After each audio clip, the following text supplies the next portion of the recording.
Hello, everyone. Greetings from the National Archives in Washington, D.C. My name is Katie Munn, and I'm an education specialist here. We're so excited that you're joining us tonight for our webinar, World War I Resources for the Classroom, the Remembering World War I app, and docsteach.org. I'm so excited to be joined by Carrie Young, Engagement Manager at Historypin in San Francisco. Thanks for being here tonight, Carrie.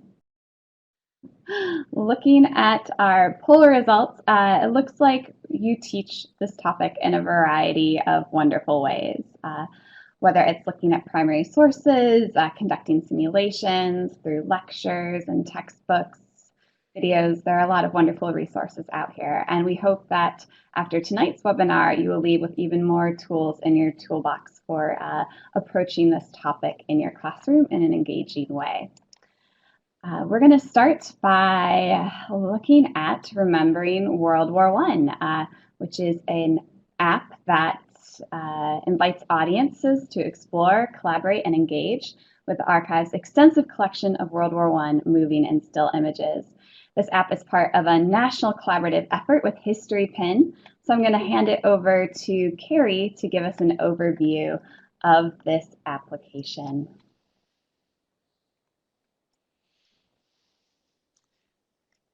Cool, okay, let me just start to share my screen here so y'all can see. So there is my presentation. Hopefully y'all can see that. Let me bring that full screen as well. So yeah, I wanted to give you a quick background on Remembering World War I and the Wartime Films project that it is a part of. So since a public launch of the Remembering World War I app on April 6th, we've been continuing to add features and improve it based on audience user testing from teachers out there, such as yourselves. And now we just want to be able to share it as widely as possible. We're really proud of what we've been able to create over the past year, and the app is now free and available as a fantastic tool that's really, as Katie mentioned, helping to provide greater access and increased local reuse of all of the National Archives World War I content that's being digitized. And just for purposes of not saying U.S. National Archives, I will say NARA for short, just moving forward.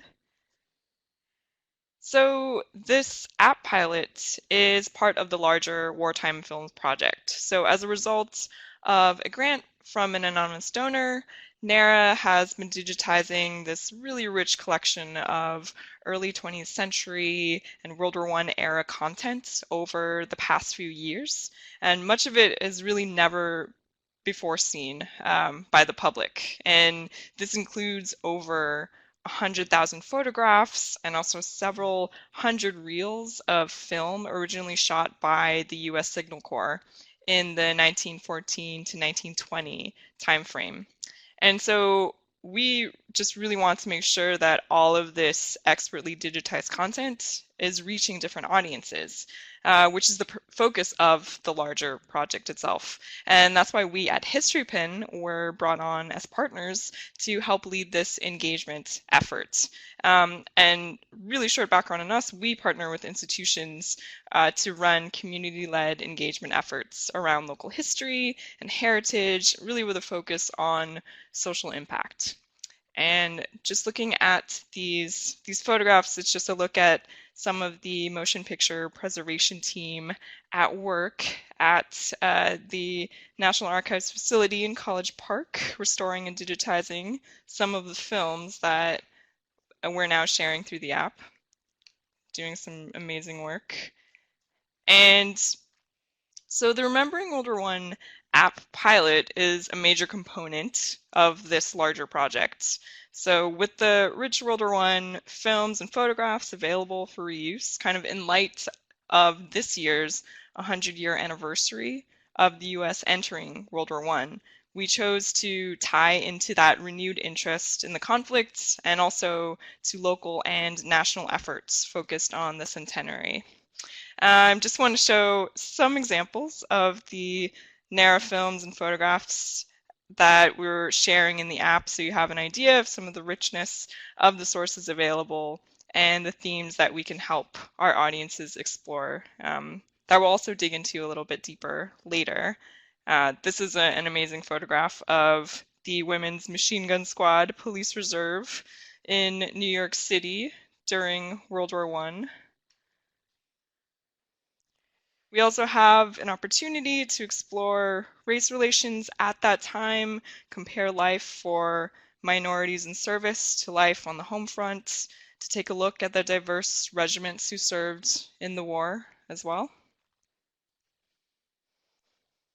We can also explore medical technology, soldier rehabilitation. We can also take a look at labor history and protest happening at the time as well. This is a photograph from our partners at the Library of Congress.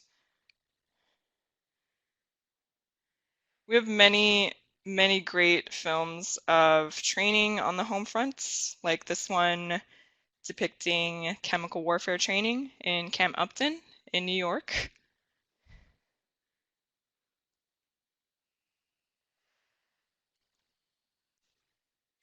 Of course, Liberty loan drives and propaganda on the home front are a major theme, with participation from different minorities, children, even the American Library Association, the Red Cross, etc. This is a famous silent film star, Setsu Hayakawa, at a Liberty Bond rally in Los Angeles. So for this pilot, we've been engaging teachers, museums, and digital humanities scholars. So we want teachers and educators like yourselves to use the app to enhance a lesson on World War I in the classroom. We'd like museums to reuse these materials to enrich the narrative around their own local World War I collections. And on the back end, we'd love for humanities scholars to utilize and reuse all of the metadata that we're generating from this content. And as you just saw, at the heart of this project is just hundreds of moving images and thousands of photographs being preserved and digitized by NARA curators. So before there even was an app, before we even started designing, we talked to these NARA experts, so that of the pictures and the films that we'd be showcasing, to really learn about how we can best focus on the experience of the content itself. This is really one of the first cross-unit productions for NARA, with multiple units collaborating to make this possible. And we also held external user design workshops as well to explore user journeys and use cases, figuring out kind of the way that people would actually want to interact with this content was the first step in determining our requirements and our designs. So we met with representatives from these three audience groups, including having several teacher workshops, making sure to talk with the people who would ultimately benefit the most from the end product.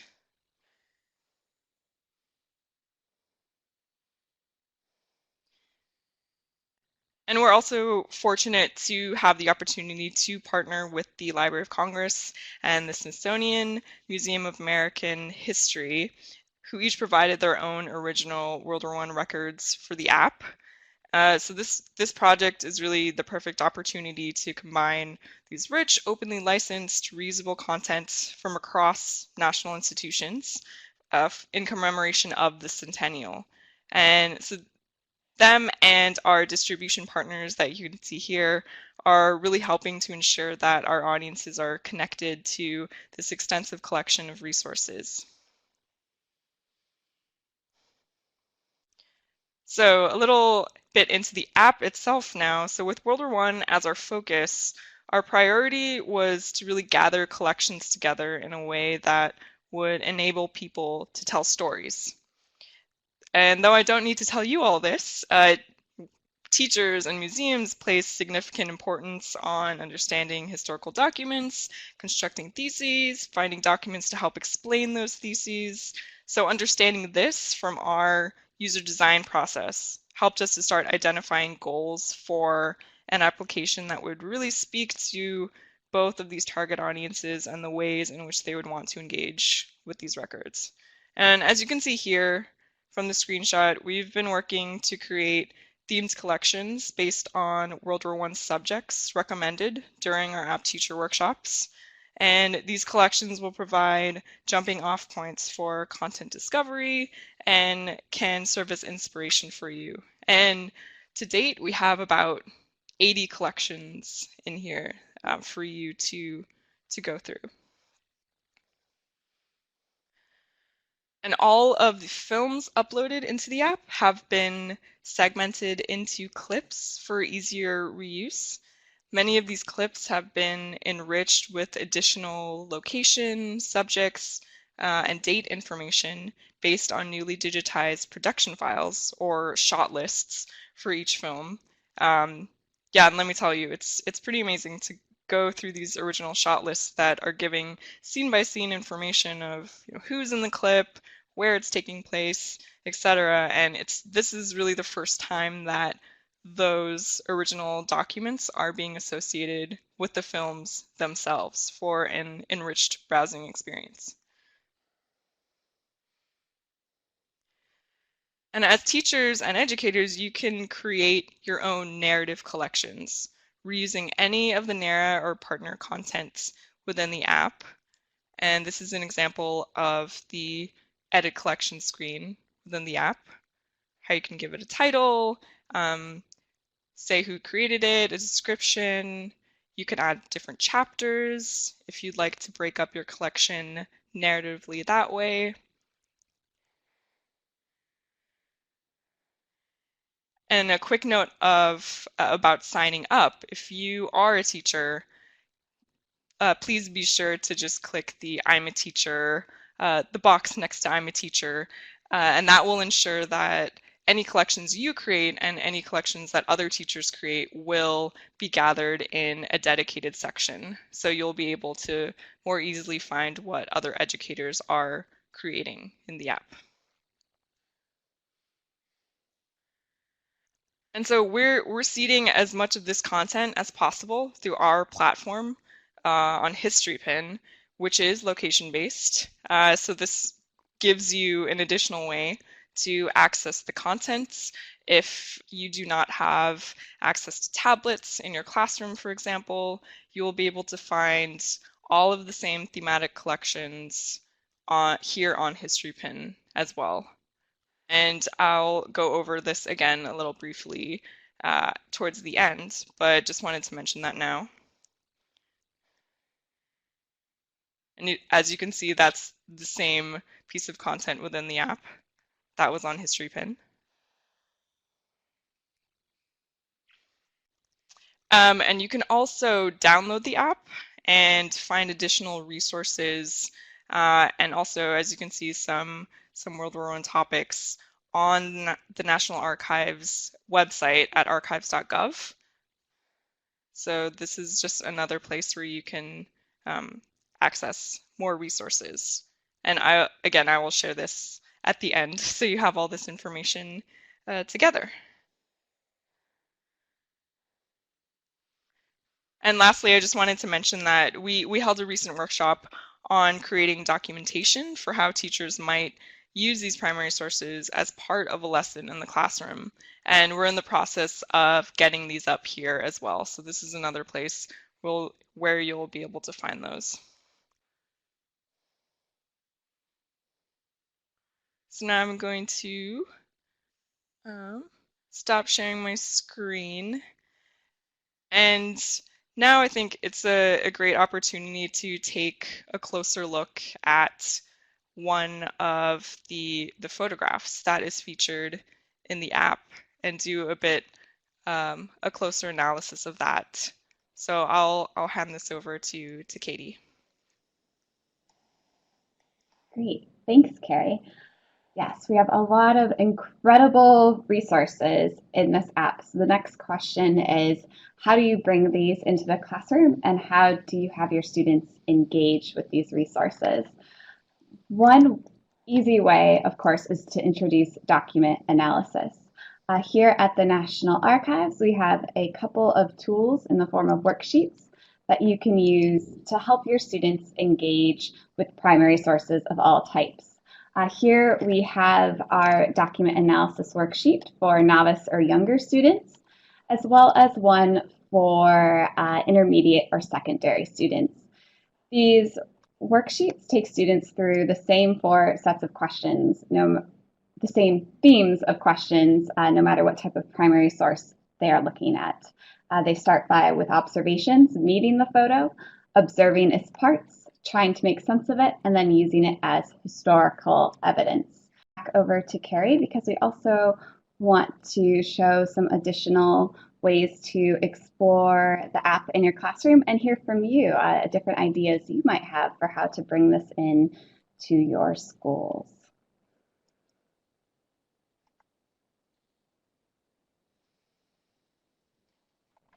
Hmm. Yeah, so now we are just going to take a quick look at a an example of a thematic collection within the app. As I mentioned before, every piece of content that we've uploaded into the app and onto Historypin has been put into a thematic collection for easier reuse. And this is an example of one how one typically looks if you were to enter a collection from the main app screen. And this is children's activities in World War I. You'll see there will always be a landing screen with a brief description and background to the topic itself. And this screen that you see here is as you scroll into the collection, you'll have all the descriptive uh, metadata that's available to you. You have that title, a description. We've also added any pinner's notes that we have in regards to location, date, etc., that we might have found in doing additional research. And you'll have the date there, and there will always be a link back to the original entry in the National Archives catalog as well, if you wanted to take a closer look at that. And finally, we've also extensively tagged every piece of content going in here as well, so you can always click on those to look at related content. And so further down, I've put these into I put the photographs into the slideshow mode. So this is an example of the slideshow mode that you can enter into in addition to that more detailed view that you saw earlier. And so now, yeah, we really want to hand it over to you. We'll hand over the controls so you can browse through this yourself. But we really want you to be able to tell us, how you'd like to use this particular collection in the classroom. And already kind of thinking about ways off the top of my head, it's, this collection is really looking at how young people were affected by this conflict on the home front, the ways that they participated, looking at gender roles as well, really important, kind of were boys doing really uh, boy activities, as it were, girls doing more feminine activities, as it were, and where does that um, where did that blend? And I think it's really interesting as well to have students take a look at those who are very similar in age themselves, also in school, kind of what what essentially would I be doing if it were World War I now, and which I think is really interesting. And yeah, interesting point about showing more photos of student children that would be closer to the student's age. This is certainly I didn't mention an excerpt from this particular collection. So if you go into the collection itself, there are tons more photographs and uh, that you'll be able to access as well. And that is a good place where collection creation could also come in for a teacher to create their own. You know, if you want to be selective about the types of photographs that you're using, if you don't necessarily want to use a ready-made one that we have available for you, then that's exactly what you can do in terms of creating your own collection that your students can browse. Yeah. Someone mentioned language as being really important. I totally agree with those particular photographs of children pretending to lick the Kaiser, also burning German newspapers. Kind of, there are other examples of that within some of the thematic collections we have too. There's an awesome one on surveillance and just how German citizens in the US were really discriminated against and spied on, and harsh language is used. And even in the NARA captioning, it's officially kind of called enemy activity, right? So taking a look at that language that would have been used at the time is really important.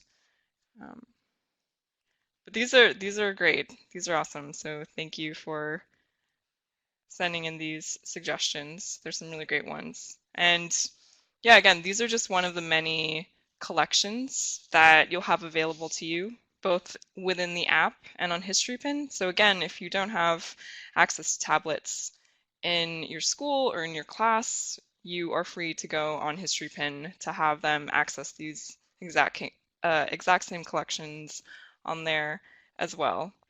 Yeah, so you can pair these sources with document analysis worksheets that Katie was showing earlier. You can create your own collection if you'd like to have these sources help answer a particular unit-focused question that you particularly have for your class. And I also wanted to stress that ultimately, we want you to use these sources to make this time period come alive. We want you to help your students really time travel to this time period. It's not this app really isn't meant to be a substitute for a textbook.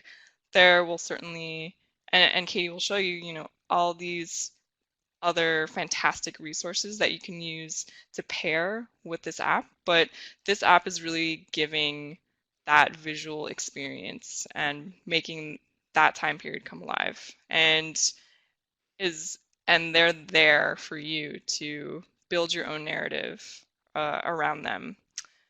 And yeah, that's what I wanted to mention. So thank you again for the suggestions. Great. And so I guess now I can turn it over to Katie, who will talk a bit more about these um, other resources that you can use to pair with these films and photographs. Great. Thanks, Carrie. Yeah, the amount of content in the app is incredible, and so many fascinating entry points for students to think about World War One. So up next, we are going to take a look at World War One resources in docsteach.org. So I have a quick poll to gauge your familiarity with docsteach.org, the online tool for teaching with documents from the National Archives. I'll go ahead. Here we go. We should see the landing page on your screen now. Yes, so you can explore primary sources, discover activities you can teach with, and even create your own fun and engaging activities. Anyone can use this site to browse primary sources and teaching activities created by the National Archives. But if you create a free account, you can browse teaching activities created by other educators and even use primary sources to create your own teaching activities.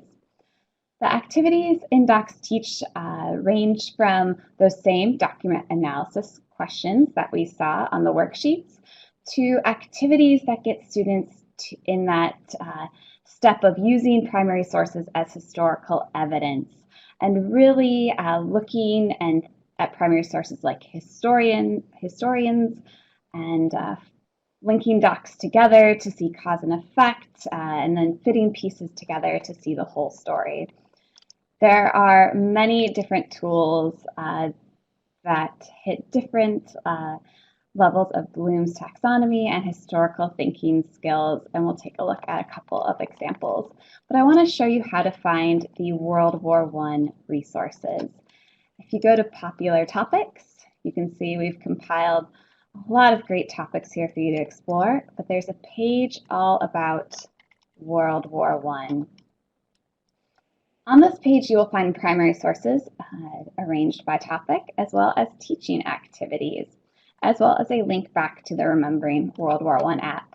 These collections overlap each other, but not everything can be found in both collections as we continue to grow what's available in the app and in DocsTeach. For an example of a teaching activity, we can take a look at one about Americans on the home front helping to win World War I. Each teaching activity has the teacher page where you can check out suggested teaching instructions, and as well as see the grade level, the Bloom's taxonomy and thinking skill and era associated with the activity. Then if you press the Start Activity, you can see the student page where students receive different instructions. In this case, students are matching documents to 9 ways that Americans on the home front could help win World War I. And in this activity, they'll actually click on the different documents to make matches and can click on the little square with the arrow icon to view the document in its entirety. When students are done, if you have a DocsTeach account, they can actually submit their responses to your overarching question or wrap-up question to you in the website, and you can review their responses online. So this is a great way to get students engaging with primary sources in a different way. We can also take a look at another type of activity, which is this one here, comparing World War I food conservation posters. This is a compare and contrast activity where students will view 2 different posters that seem to be the same until we see that it's actually printed in different languages. And then you can use these discussion questions as a starting place with your students to think about why the U.S. Food Administration may have created posters in different languages. And use those document analysis skills to see what other images or features they observe in the posters. So they're having students work on these activities on their own or as a class activity. They offer some great ways to engage with documents and help students get used to analyzing primary sources and using them as historical evidence. So that is very quickly docsteach.org. There are also a couple of guides for you on how to create the teaching activities. It walks you through the step-by-step process, and if it's something you're interested in, makes it pretty easy for you to do. I want to share one other resource here at the National Archives related to World War I. This one is from the Center for Legislative Archives, which preserves and provides access to the records of Congress. This here is let's see, if I can get, there we go. This is a draft of an ebook that the Center is currently working on about America and the world, foreign affairs and political cartoons from 1898 to 1940, and this features the cartoons of Clifford Berryman. In this ebook, you will find a great selection of political cartoons related to World War One, as well as some background information and analysis and discussion questions. So this can be another tool and another lens at looking at World War One in your classroom. I'm going to go ahead and hand the controls back over to Carrie because I think there are a couple of other things that she wanted to share as well.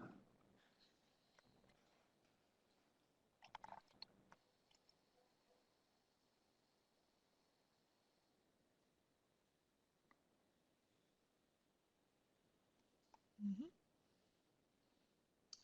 So I just wanted to again show you Historypin just so you have a little better sense of how to navigate this particular collection. Again, if you don't have access to a tablet, this site is available to you. And as you can see here, you'll find all of the same collections as they are in the app. You can see some from the Library of Congress. Um, and then these are arranged by location. You can see the map on the left. So this gives you a really great way to explore these primary sources geographically. And so the way this works in particular is that as you move the map on the left, the content will appear on the right if it is located within that particular map view.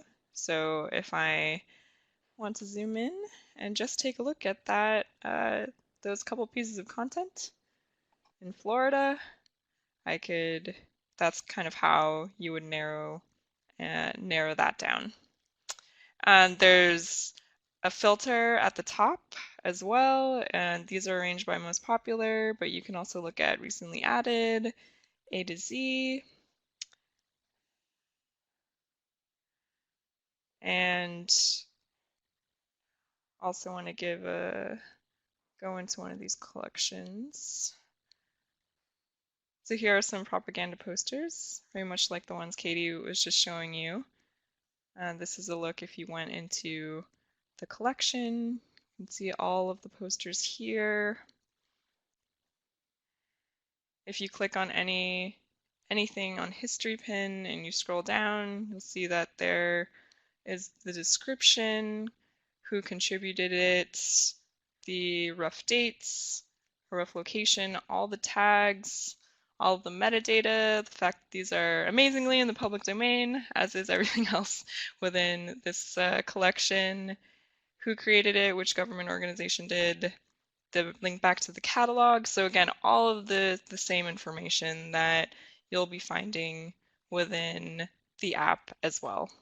And also going to the archives.gov page for the World War I Centennial. So much like how DocsTeach has that World War I topics page, there's also a more general World War I Centennial landing page where you can find out about what's happening within the World War I celebrations. It will certainly link back to the DocsTeach page as well. You'll see the link, the page for the app here where you can go to download it. We also designed some really awesome posters if you'd like to print those where you are, also a brochure that you can distribute to fellow colleagues, fellow teachers, a short video to learn more about the app. So yeah, this is just some other resources that are available to you. And really quickly, I just want to go back and browse because there's just so much great stuff, and it's really hard to to go through all of these and not lose a couple of hours, certainly.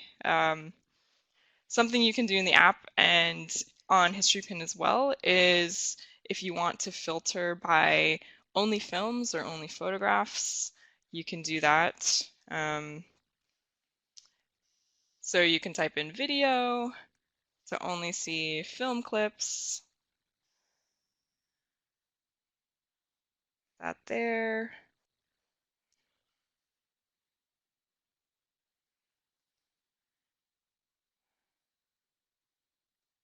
So yeah, you can direct your students here to take a look at a particular collection, a particular clip, etc. Um, so yeah, that's what I wanted to share. And please, if you have any questions to I also just want to say we've thrown a lot of resources at you today, and hopefully you'll find some things that you can bring into your teaching of this topic. I know sometimes the pacing for World War One means we can't include everything, but hopefully you'll leave with some new tools and ideas and primary sources that you can share with your students.